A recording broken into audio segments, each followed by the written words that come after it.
Hey everybody, welcome back. Today I wanted to take some time and I'm going to actually do a review on the KesslerCrane Cinedrive Next. The Cinedrive Next is the latest evolution of the Cinedrive series by KesslerCrane. By retrofitting the system with the all-new 5X control module, you now have full CineShooter control with the Cinedrive hardware. The Cinedrive came out in 2012. It was made for time-lapse, stop-motion animation, and also just field work for like video and time-lapse work. It quickly garnered a reputation as being one of the finest pan tilt heads that money can buy, and it is also incredibly solid. Let's talk about the construction for a little bit. So you'll see it's basically these two large blocks that have been completely machined out of aluminum. And with that, you have all kinds of holes that have been drilled all through this and cheese plated, so you can attach all kinds of different things to it, which is actually a really handy thing and something I wish that a lot more motion control systems had these days. As you can see, it's got a hole right through the tilt.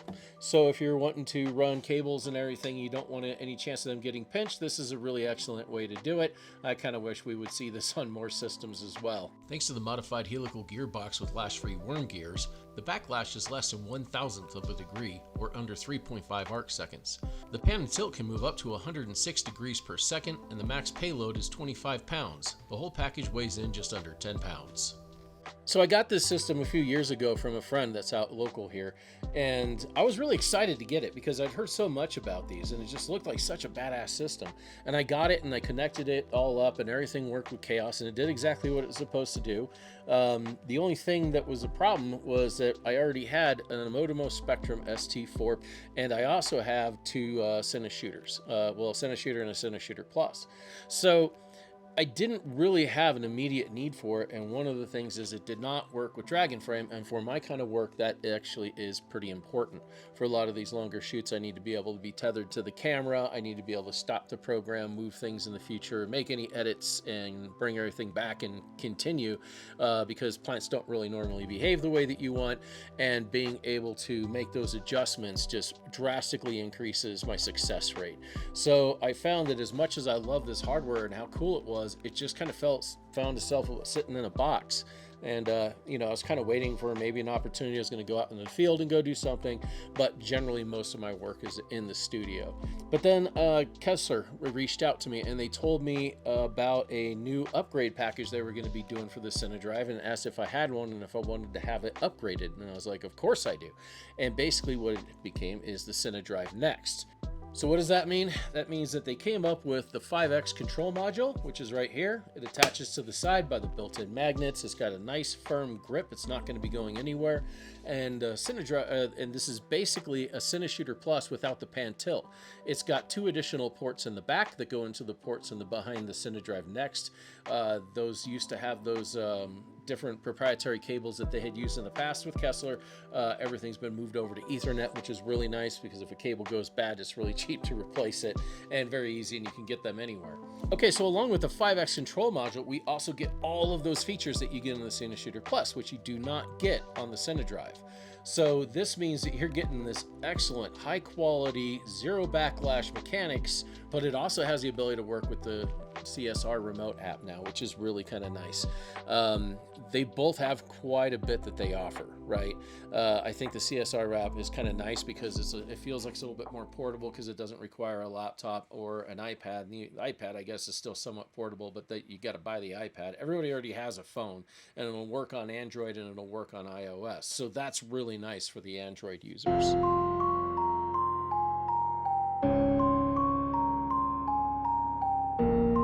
Okay, let's go ahead and look at this. This is the new CSR app that you can use with the Cinedrive. Now, this has been used with the CineShooter for quite some time. It's a pretty good program, too.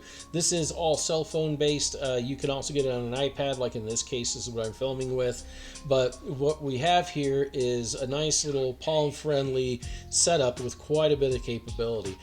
First thing you have sliders that you can access right up here. You can come in and change and customize these however that you want. You've got a joystick here that you can use to position the system, and then once you have your first position in, you just hit record keyframe, and then you might move this system somewhere else, and then you create your second keyframe, and then you have a move set up. You can also go ahead and view your keyframes. You can do a long press, and you can even move the keyframe. You can put a label on it, an image on it. You can delete it. You can delete them all. You can replace it. There's a lot of different options that you have in order to make this as convenient and easy as possible. You also have this mini event mode where you can have a transition time to set it up to where you have different targets that you're aimed at, and you just hit those different targets, and that allows you to gracefully move from one subject to another. Very useful in like live productions and things like that. Once you have your move set up, you just come over here to live motion, and you can run a live move, and you can set the move time, the delay, loop on or off if you want it to just run once. You can also scrub from the beginning to end to kind of review the motion before you do it. You have time lapse, which basically just chops it up into individual images, and you're going to be using camera or DSLR or something like that rather than like a cinema camera. Stop motion is basically time lapse without an interval longer. It just comes with a big red button in the center for take a picture. Manual move, here's just another option to move things around. You have your setup speed and stuff like that you have a nice quick access to. So in a pinch, this works really well. On the bottom right is a gamepad icon, which gives you the ability to set up a PlayStation 4 controller in order to control the system. There's two primary ways to connect.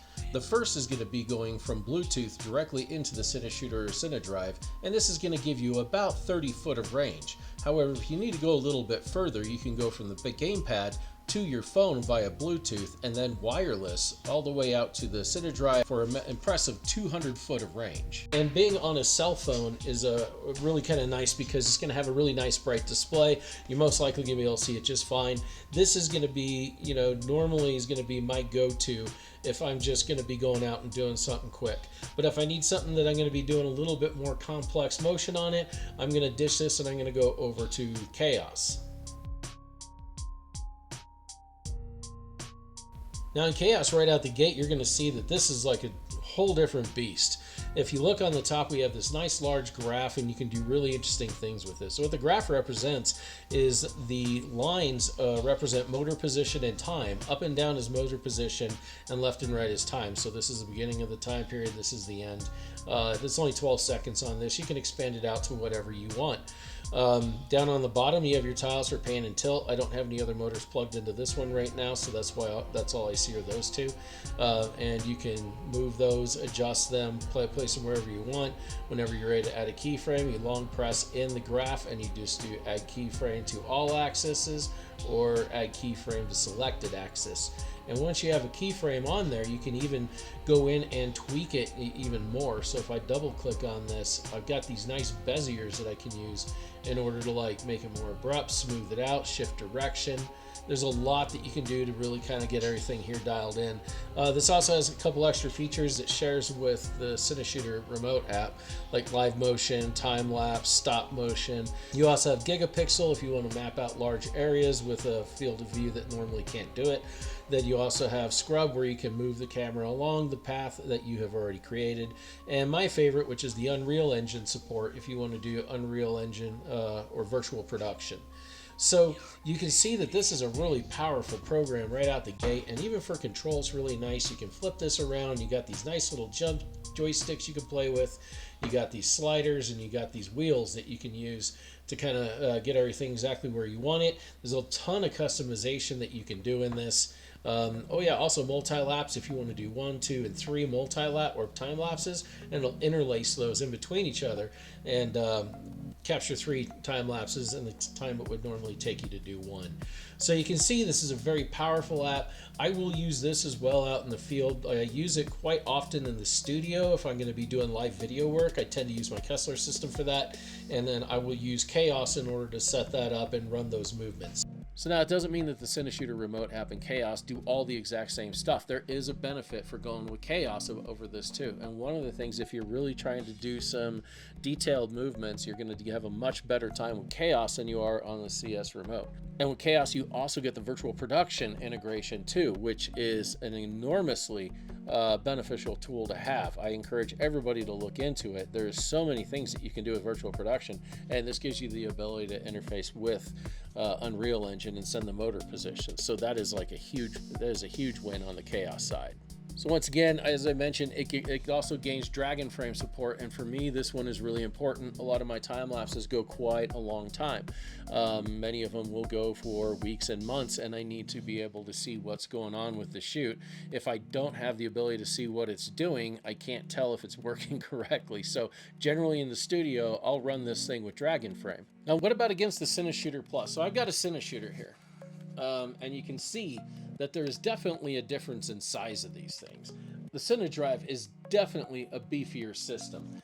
By no means is the second and the Cineshooter feel like a small, weak thing. It can actually do quite a bit, but it does not have the zero backlash of the gears, and it does not have the ultimate payload capacity that you can get with the Cinedrive. But the Cineshooter Plus does have some advantages. Now, one of them is it is a more portable unit. It's smaller, it does weigh a little bit less. I mean, this thing is not a featherweight by any means, but it's going to be a lot less frustration to lug something like this out if you're going to be going out and hiking a few miles with the equipment. And also, one thing I really appreciate about the Cineshooter is it has a standard DC connector, a 2.1 millimeter barrel jack connector. This is the gold standard that we've used on motion control equipment for a very long time. It's just a 12-volt power input, and everybody's got cables that work for this.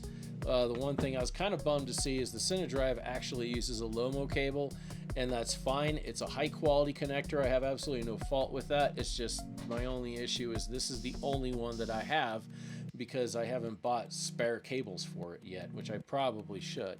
I got a ton of cables and power supplies that'll work with the Cineshooter, but the Cinedrive is just this one, and unfortunately on this, I feel that the cable that goes from the power block to the 5X control unit could stand to be another 2 or 3 feet longer. Now, this was also one of the very first ones that they produced, so I don't know. This actually might be a longer cable.